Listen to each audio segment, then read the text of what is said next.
many people who are American citizens are getting stopped than are people who are immigrants to the country. And it's gotten to the point where they figured out we're not getting a whole lot of pushback, so we can just keep locking up anybody that don't agree with us. You know, a lady gets shot 2 or 3 times in the face, and they said, what you saw, you didn't see. Listen to me, I'm gonna tell you what you saw. I'm saying all of that to you all because it is your age group that really stopped a lot of the madness that happened during the Vietnam War. It'll be your age group that will determine whether you spend the rest of your life in a totalitarian state or country, or whether you continue to live in a democratic society. You've grown up in a democratic society just like you've grown up with an iPhone or any other smartphone. And so for them to tell you now, yeah, I know you were in a democracy until you reached 17, 18, 19, but now we want you to be under a dictator. So you may as well get real strong and get ready to hit the street, because our government looks like it's not going to stop unless enough people push back and say, no, we're not going to do that. Like democracy better than you like totalitarianism or a king, all of that kind of stuff. So just think about you getting your bodies ready, because you might have to hit the street pretty soon. All right? But it is people power that usually turn things around. During the 60s, when we had the civil rights movement, we just went past Martin Luther King's birthday. The man put his life on the line because it didn't matter that they were sicking dogs on them and hitting them with water hoses and beating them with clubs and stuff. They just kept coming back, and finally the government said, okay, I guess we're going to have to let them have these rights. You've already experienced democracy, but now for someone to expect you to not have it anymore, you need to decide whether you're going to lay down and just be under somebody's thumb the rest of your life, whether you're going to stand up and say, no, we're not going to do that. At any rate, I think I would be remiss if I didn't share that with you.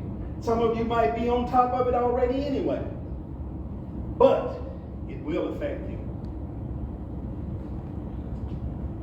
So if this robotic thing takes over, and I mean, there's even, the chatter is so crazy, it goes to the point where they're talking about the wealthy class, the people who can afford the army of robots.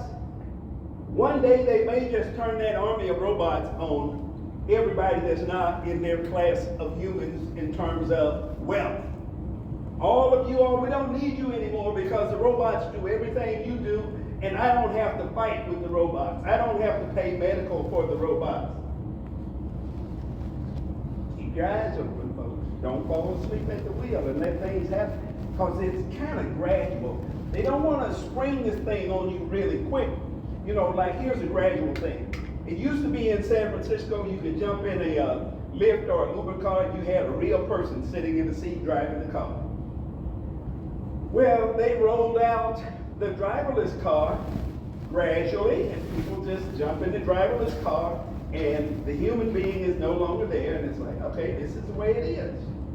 But don't snooze, people. I find it really ironic that this whole thing kind of kicked off about immigrants coming to America and taking American jobs. Now, if you understand anything about population growth, the United States population, before immigrants are added, we're about at 0 population growth, which simply means you're going to die off pretty soon. You're not even going to be here because you're not reproducing fast enough to keep the population here. So, Japan, Germany, the UK, Saudi Arabia, all of these countries are going out and bringing immigrants in because their population is an older population and they don't have enough younger people in the workforce. And so the country is just kind of like dying on the vine.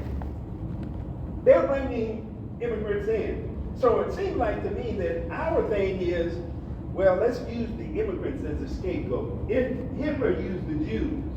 Now America seems like they're using the immigrants.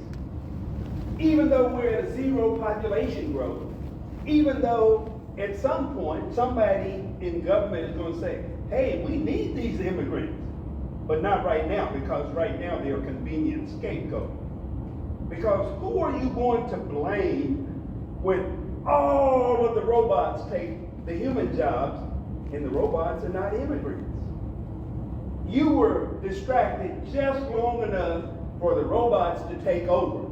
And you vented all of your anger toward the immigrants, and now you have these machines that have moved in, and now you don't know how to vent against the machines because they've already taken your spot.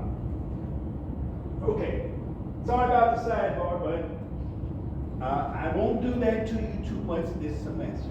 If something gets really hot, I might break with our trend and talk about stuff that's going on in the world. Back to the business at hand.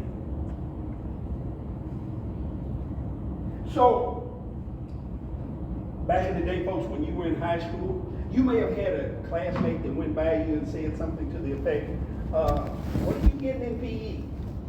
And if you said a C, they would laugh.